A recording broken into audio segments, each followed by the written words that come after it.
had an obligation. The court gave the wife a certain period of time to basically make the non-income producing property income producing. And when you have the type of equities that we're talking about here, we submit that she had an obligation to at least make that partially income producing.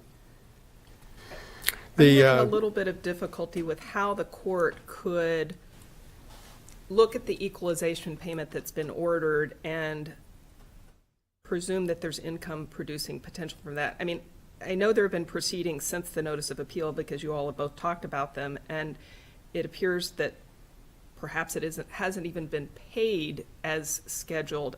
I have difficulty knowing what Judge McVeigh should have attributed to the wife based on that equalization payment. What's your position on that? Well, I think other than what I just stated, Your Honor, I can't think of anything else to say other than that within the case of Deatheridge, the court had certainly the authority to take that into account. The part of the problem is that the court really failed to make very specific findings regarding that issue.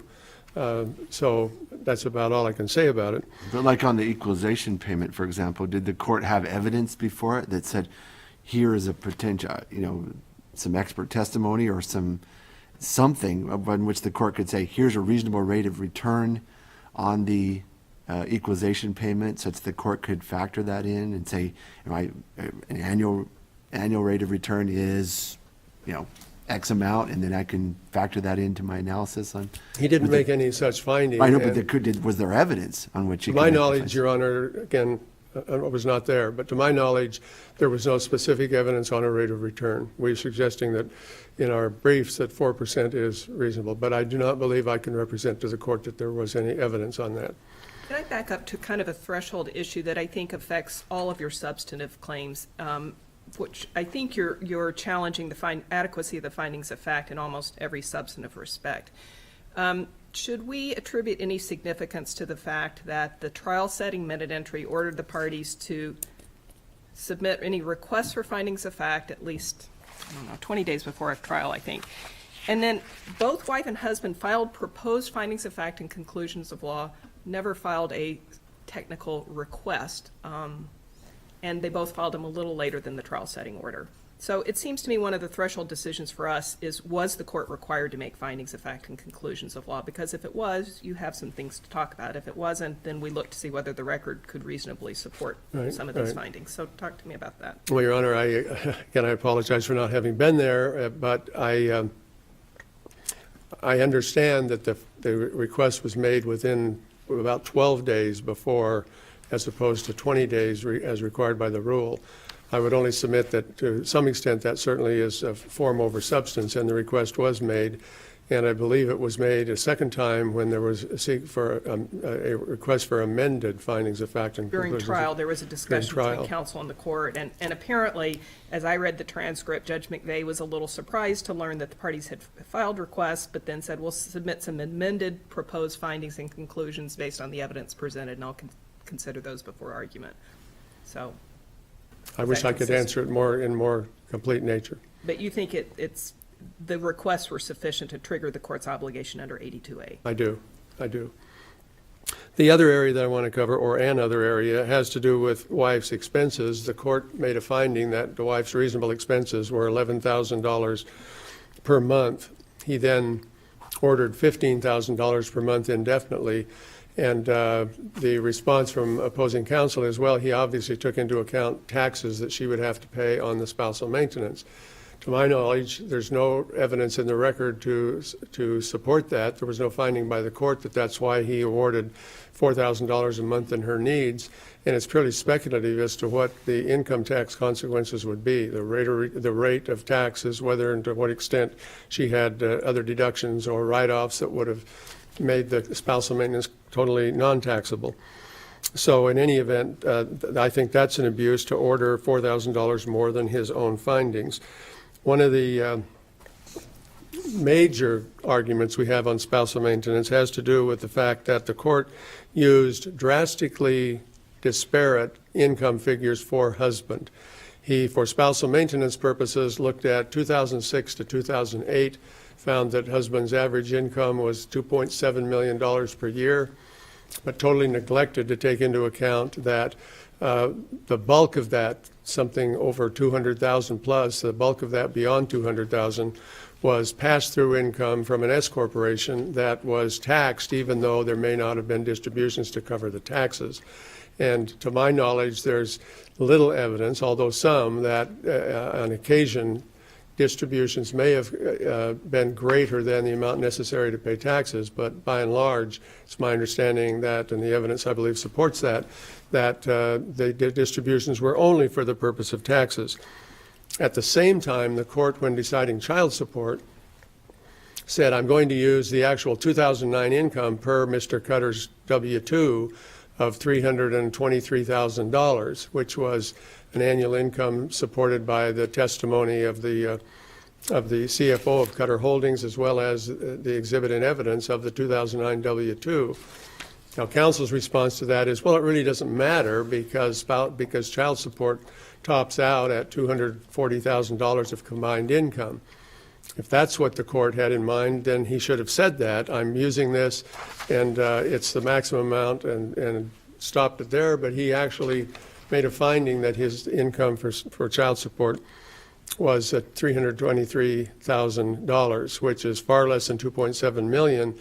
And he should have been consistent and used the actual income in 2009 to set spousal maintenance. If you look at it from that perspective, the amount would have been 55% of Mr. Cutter's gross income, which would have never been, or I submit would not be upheld by this court.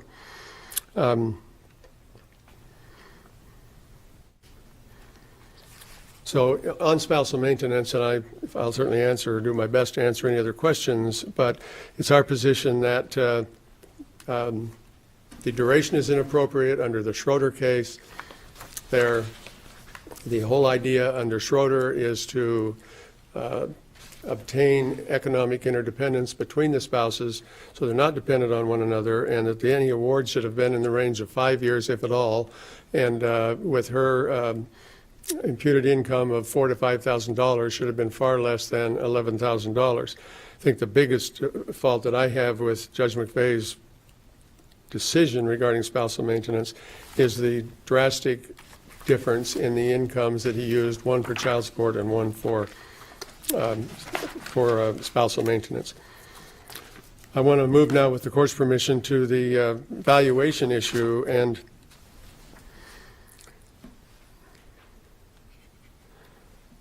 the one thing that is clear, as far as we're concerned, is that the valuation used for Cutter Holding, for the 156.9 shares of Cutter Holding stock, was a stale valuation. It was based on a redemption in 2008. And just brief history, the court would detect from the briefs, is that Kay Cutter, my client's sister, in 2007, because there was no stock restriction agreement or buy-sell agreement, sold her stock 39% to individuals known as, we call them Ricci and Rossi. That's kind of a scary name, I guess, but Ricci Rossi bought her stock for roughly $9 million.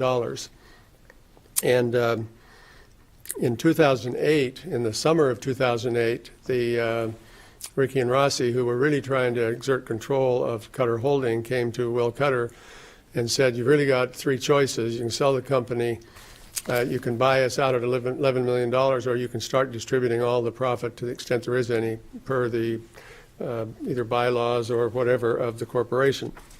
It was clearly an interested party investment value type transaction.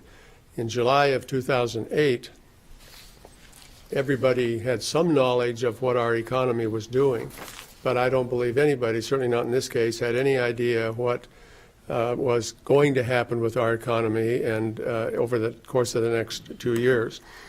With the court's indulgence, I would like to just take some of the quotations from the Dubke report, which is Exhibit 102 in evidence, the findings that he made, and this document is in evidence, as I said.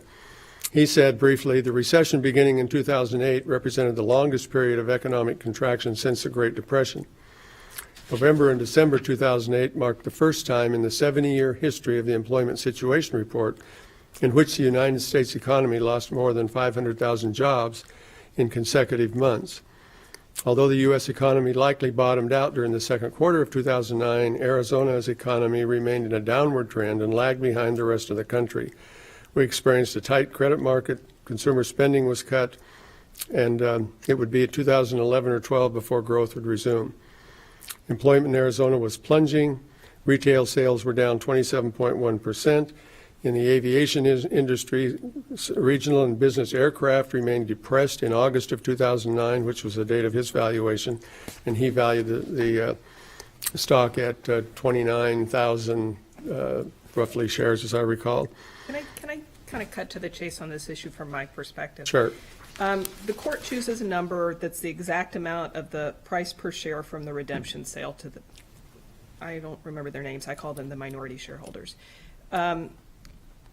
So neither expert's opinion was adopted. And this gets back to the adequacy of findings of fact and conclusions of law. And this may be a softball for you and something Mr. Gerard can put on his radar screen, because there's some case law that talks about when findings of fact and conclusions of law have been requested, an appellate court must be able to discern more than a permissible interpretation of the trial court's analysis. And then Elliott says that when the court gives you a mathematical figure, that's inadequate where there are findings of fact and conclusions of law requested, because it doesn't tell the appellate court how it reached that decision. So I'm having a problem with the 48,000 figure that the trial court adopted, because that's all it says. It values this stock at 48,000 plus change per share. Doesn't tell us why, doesn't tell us, I mean, we can presume he thought the redemption sale was appropriate, but I understand discretion as a valuation date, but I'm having an issue with why the court chose that figure. Well, you should hit that one out of the ballpark. We had the same issue, Judge. He simply didn't make any finding as to how he arrived at that number. I mean, we can assume all day that it had to do with the redemption price of the minority shareholders' sale of stock back to the company, but there's no finding to that effect. And so what we believe is really wrong with what the court did in that regard is that he ignored, now granted he had discretion to pick a valuation date, but in light of what this economy was doing at the time of that sale, redemption of stock, which occurred, they agreed to a price in the summer of 2008, 17 months before the trial commenced in March of 2010, that the sample case would definitely dictate that under those circumstances, and by the way, the reduction in value of Cutter Holdings was a product of market forces only. There's been no argument that Mr. Cutter did anything to cause the company to be worth less in value. It's not some kind of a reverse Cockrell type argument or anything like that.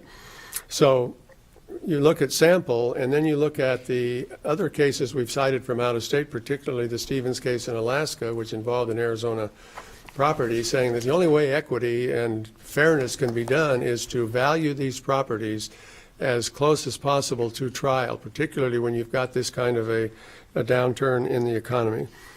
So what we submit to this court is that it's not necessarily a situation of where if you don't accept the $49,000 per share value, you default automatically to the $29,000 a share value. That's not what we're saying. I mean, it would have been within the court's discretion, I think, to go the lower number because it was more accurate.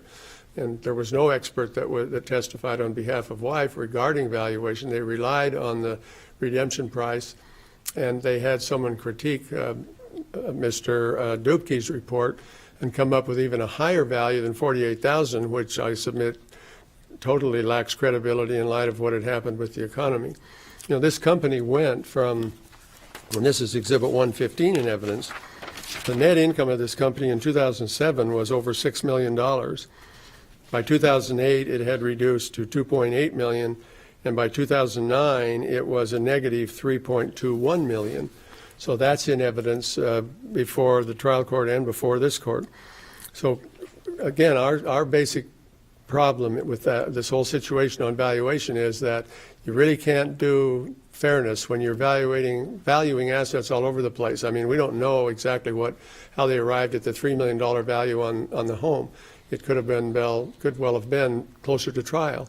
But there was no finding in terms of how the court found that number. It was, I don't believe, stipulated to, although Mr. Gerard can correct me if I'm wrong.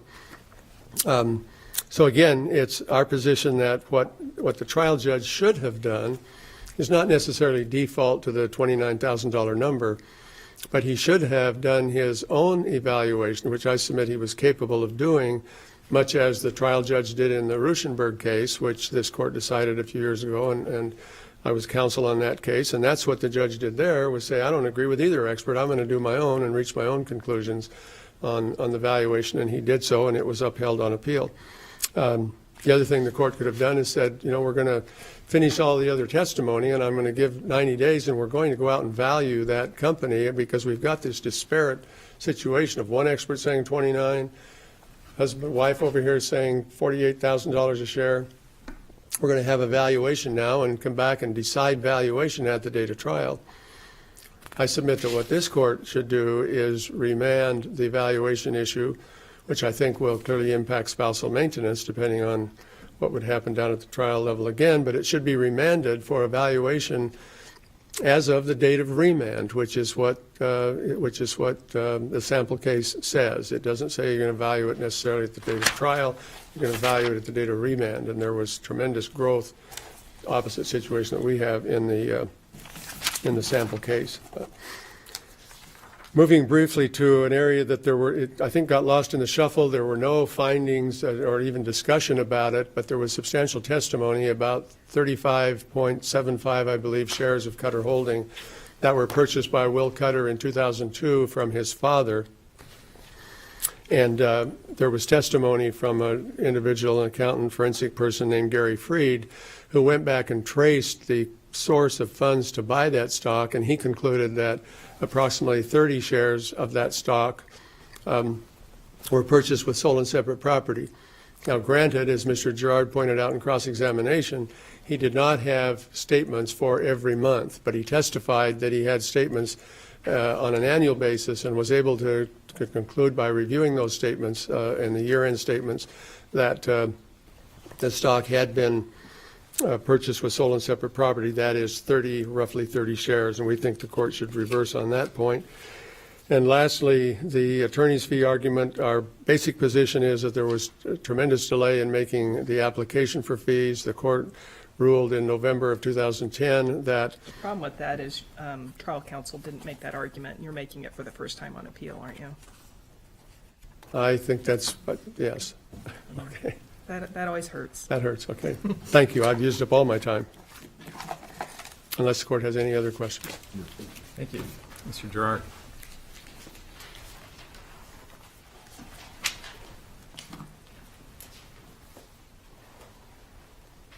Good morning, Your Honors. I'm Phil Gerard on behalf of Cammie Cutter, who's here, and my partner Bill Bagley, who also worked on the briefs, is here as well. Let me start with Judge Downey's question. I've always assumed that the rule, now 82A, later in my life, they apparently decided to make our careers more challenging by taking the same rules and putting new numbers on them and then changing them only slightly. But in any event, I've always thought that this was a bright line rule, that you either request the findings before the trial or you've waived that obligation on the part of the court. So your position, because you and I think Mr. Schwartz submitted proposed findings a little later than the trial setting order, but within the time frame of the rule, but now you think that you had to file a standalone request for findings of fact and conclusions of law to trigger 82A? Or that, I mean, There's no case that says anything different, Your Honor. So this will be the one that does it, I guess. and then As you all, at least you know from sitting on the Superior Court trial bench for family law, there's lots of minute entries that come out of those courts, and sometimes they're consistent with the rules and sometimes they're not. I get why you're making that argument, and I have a degree of empathy because your client tried to get Judge McVeigh to make additional findings on 2 different occasions post-trial, and he just didn't do it. And I feel for you in that sense, but it seems to me that the court's duty was triggered. And then if that's so, then his findings in certain regards were very sparse, as you noted in some post-trial filings. I, Sorry about that, but. It's all right. That's why we're here, is to hear what you're interested in. But I don't stop with the fact that there's, no compliance by either party with the rule. Yes, we all submitted, and the reality is that the findings that we submitted are all supported by the record, so they're all there. And as you just said a little while ago, whether we, either party made a timely request that invoked or required the court to do something under Rule 82A.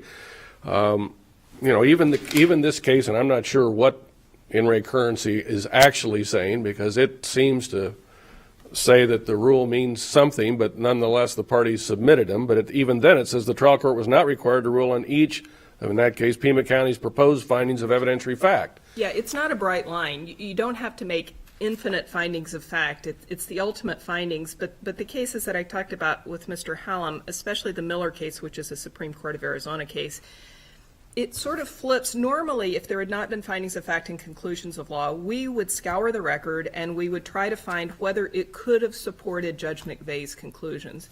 But the Miller case says when there are requests for findings of fact and conclusions of law, and I'll quote, it says, an appellate court must be able to discern more than a permissible interpretation of the trial court's analysis. The reviewing court needs a sufficient factual basis that explains how the trial court actually arrived at its conclusion. So we can't default to our usual appellate tenet of, well, would the record have supported Judge McVeigh? We have to be able to see how he got to a mathematical figure, and that's a challenge in some of these areas. Well, I guess we then need to turn to those specifics, but I don't, in more than one case that I was reading in the last couple of days to prepare for this, I find that there are the words and opinions that say the court can infer, this court can infer what happened. And so obviously there's not much of a problem in this case in figuring out what the judge did with respect to each of these things. The $48,000, and if we use the exact figure, $3 and I think it's some cents, is the precise figure that the court used, because that's what husband had agreed to pay. So of all of the, and I can go through each of these things as we get to the substantive things, but we started on the procedural aspect of it, the findings. There isn't any challenge here in finding how Judge McVeigh got to all of his ultimate findings.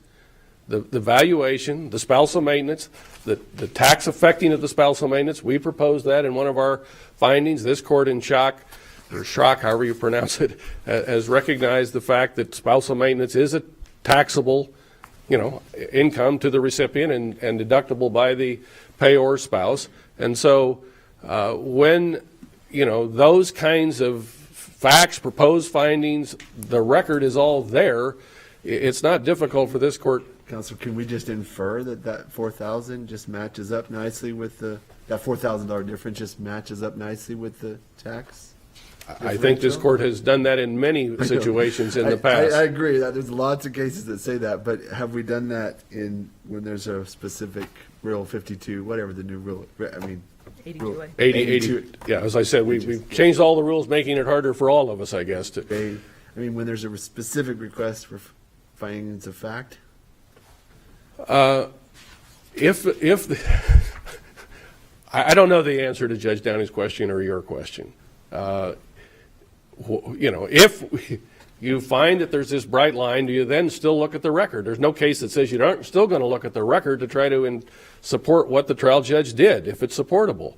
Counsel, is there a difference between submitting proposed findings and saying we want an explanation for the number that you reach? And maybe that's not clear or helpful, but is there an argument that, notwithstanding the fact that you've submitted proposed findings, that's different than a request that the court under the rule be clearer than simply adopting findings that have been submitted? I think what's happened, at least in this county, is that you have the tactical decision, and I'm only going to speak about family law cases, of deciding whether you want to request specific findings, because in some areas the court's supposed to make findings anyway, regardless of whether there's a request. Okay, well, that's one of the cases I think Judge Downey commented on, which was Elliott, which was in the spousal maintenance area, the court's supposed to do something like that. Well, in this case, the judge did it. He went through all 13 of the factors, even if somebody hadn't have made a request for findings. So you make this request, and typically then the superior courts are going to go, well, then make some proposed findings. But the minute entries then create this opportunity to say, well, here's another trial brief in effect. And even Judge Cohen has talked to us about, hey, here's one of the ways to deal with the limited trial time in this county. Submit proposed findings, submit trial briefs, tell the court what you want them to do. So I think the answer to your question is it depends. You have this rule that says you can request them. Maybe you don't want them. Maybe the other side does. If somebody does it, then somebody's going to proceed with that. The fact that you propose them, I don't think complies with the rule. But in this case, I don't think it matters that much because the entire record is there to support what the judge did. So let me turn to the substantive issues unless we need to talk more about the procedural aspect of it. Obviously, the most substantive of the issues that has discretion all over it, and the court trial judge, Judge McVeigh, who is obviously a very experienced trial judge, did review all of these things. We requested $15,000 per month in spousal maintenance, and that's what the court granted. This is a 20-year marriage. The court made the finding that there's a very high standard of living in this marriage. You got a major home in Paradise Valley, a vacation home in Flagstaff. You have husband as the president of one of the biggest private aircraft companies in the Southwest. You have 4 children. Wife hasn't been employed during the marriage. So all of the 25-319 factors are being analyzed by the court. There's no income producing assets. This argument, I think, Judge Downey, you raised the question about the equalization payment. If the equalization payment isn't being made, then there's no income from it. And I think, Judge Brown, you said something about the assumed rate. Well, there seems to be no disagreement here that it's someplace in this 4 or 5% rate, and that's what Judge McVeigh obviously was doing with the step down in the equalization payment if it was in fact made. Has she, now you get to the point of the ultimate answer here with respect to their bottom line argument, which is, well, you in effect have made the spousal maintenance indefinite. Well, that is answered by modifiability, so that someone would always go back to the court and say, okay, well, the equalization payment has been paid, or the equalization payment hasn't been paid, or she did sell this house, or she didn't sell this house. I can stand here today and tell you what happened, but it's not in the record because obviously we're 4 years later since these events happened. But at the time, the judge was not required to assume that all of these things were going to happen. Judge McVeigh was ordering spousal maintenance based on the situation in front of him at the time. And if then these other factors don't happen, somebody can go back to court and deal with those things. So, you have husband who has this income, which from 2006 to 2008 averaged approximately $2.7 million per year on an adjusted gross basis. That's over $215,000 a month. Now, there's a number of arguments in their briefs that I sort of really get lost on. It's like the whole taxes and it's like, well, he received monies in order to pay the taxes. Okay, well, if you make $200,000 a month, and if the government's going to get 30% of that, that's still part of your income. But isn't this an argument that part of his compensation was to cover taxes for the business entity, and that's not really income to him? Well, except that it is, yes, that's the argument they're making, but there's no law that supports that argument. The fact that we all have to pay taxes, and if you make $200,000 a month, and if you pay $60,000 of that to the government, it doesn't mean that you don't have the other 140, and it means that and they even made the argument at one point that when you get down to whatever net fee or net amount he was suggesting, that somehow then that still had to be taxed. It's like, no, the tax has already been paid on this. Isn't that part of the valuation of the business as opposed to his annual income? And isn't she compensated differently for the value of the business? Well, I think you are referring to the double dip argument, which I'd love to discuss in some other case, but I'm not sure. But, well, if you're asking, I'll try.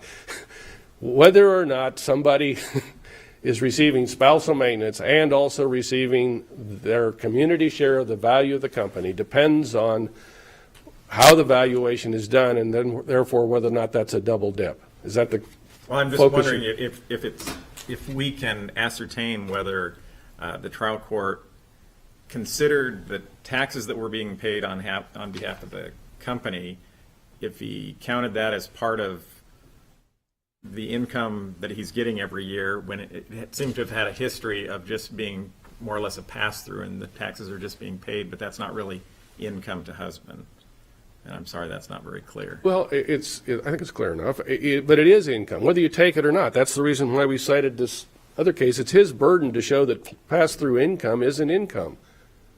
See, part of the problem is there was testimony about the S-corp and the taxation structure and the pass-through income. And so, to me, this highlights, we just don't know why the court chose figures that it chose, and it's aggravated by the fact that it chose one figure for spousal maintenance and another for child support. And you make some decent arguments about what the court might have been thinking, but we just don't know. So what do we do with that? Besides remand. You affirm because the record already supports all of these things. Yeah, if there were findings of fact and conclusions of law, you're right. We would work really hard to find any basis in the record, but I just think that's what the cases teach, is that we don't do that when the court's obligation has been triggered to tell us why. We have to know why the court did it. And that's why this case is complicated, and you tried to get Judge McVeigh, you even said something about, please make these additional findings so that we don't go up on appeal and have to do this over. And that's and yet that seems to be on some of these issues where we may be. And Judge McVeigh is retired, so what happens there? You all settle. Well, I asked my partner who went to this court's, I don't think any of you were doing it from what he told me, but the seminar about the new rules and the fact that apparently you now have the power to basically suspend the appeal and send it back and tell the judge to tell you what they were thinking. No, I think that's. Well, I mean, I'd be interested to hear what you think on that. We're, as you had said, we're 4 years, 3.5, 4 years down the road now. What if we were to remand? What should be the scope of that?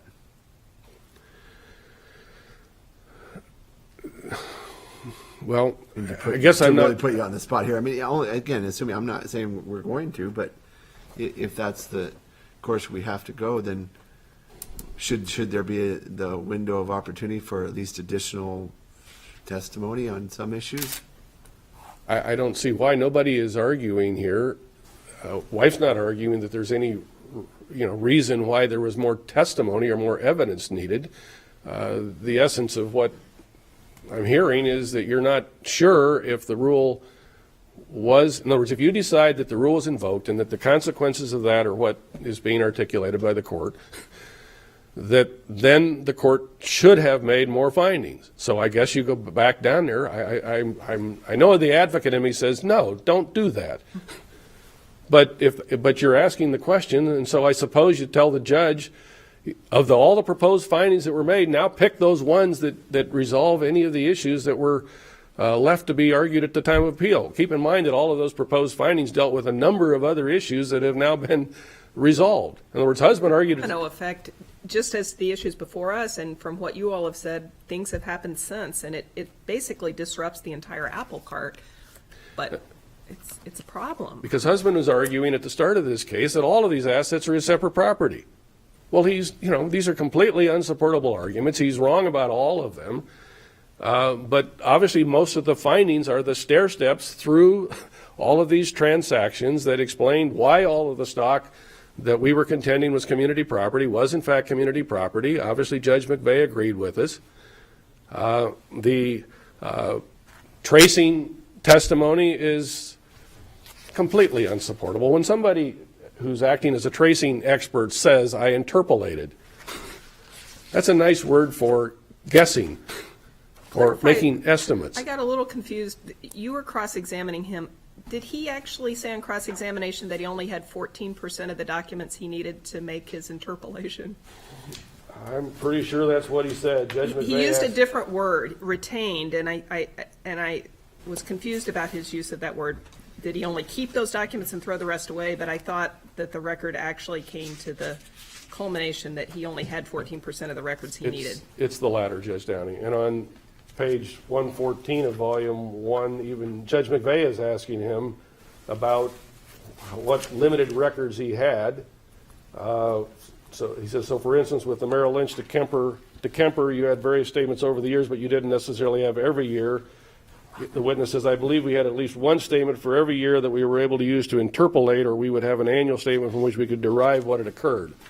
And, obviously we're limited in time here, but there's, he eventually says that he even assumed that all of the payments from Cutter were husband separate property. Well, obviously that could have never been the case because the stock, significant portions of it, more than half of the stock was community.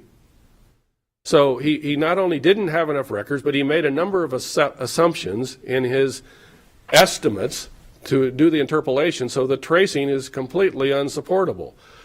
So you eventually, to get back to all this question, what are the issues that are being really raised here substantively? Spousal maintenance, the number of community shares, and the valuation.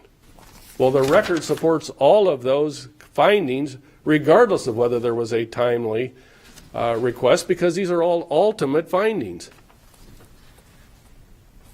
The only other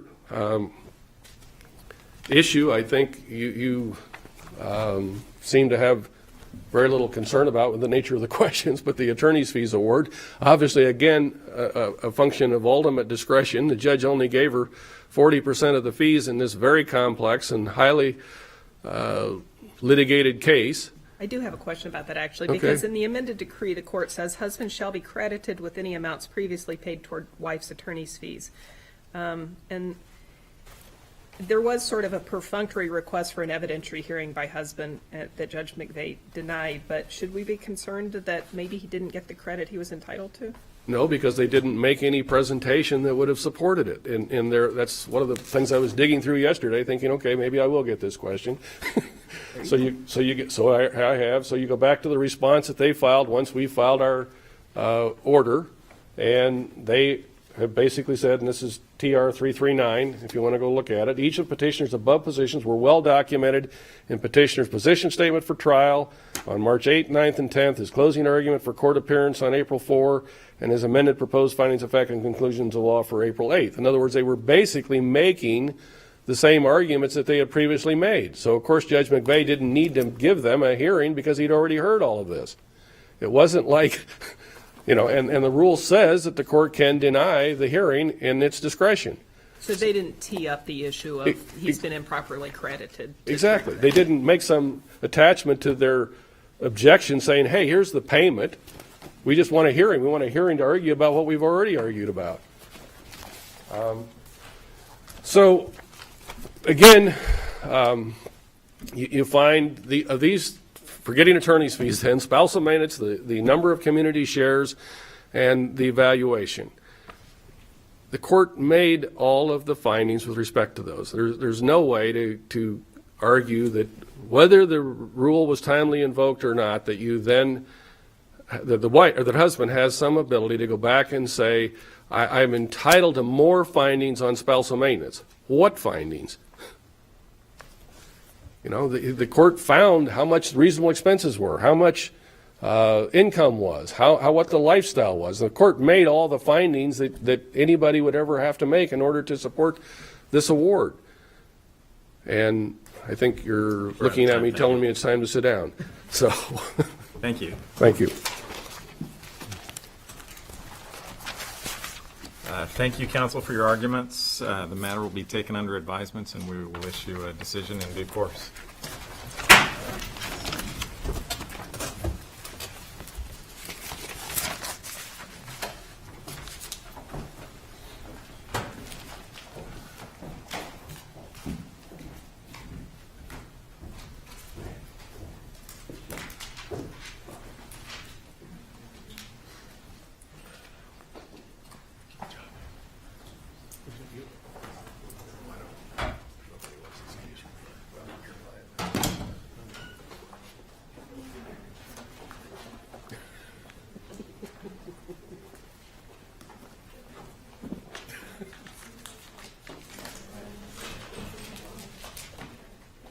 That seems to be the best answer about a lot of things anymore.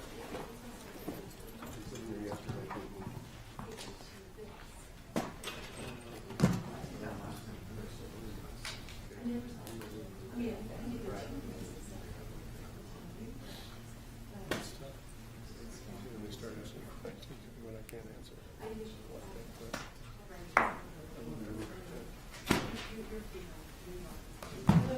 Okay.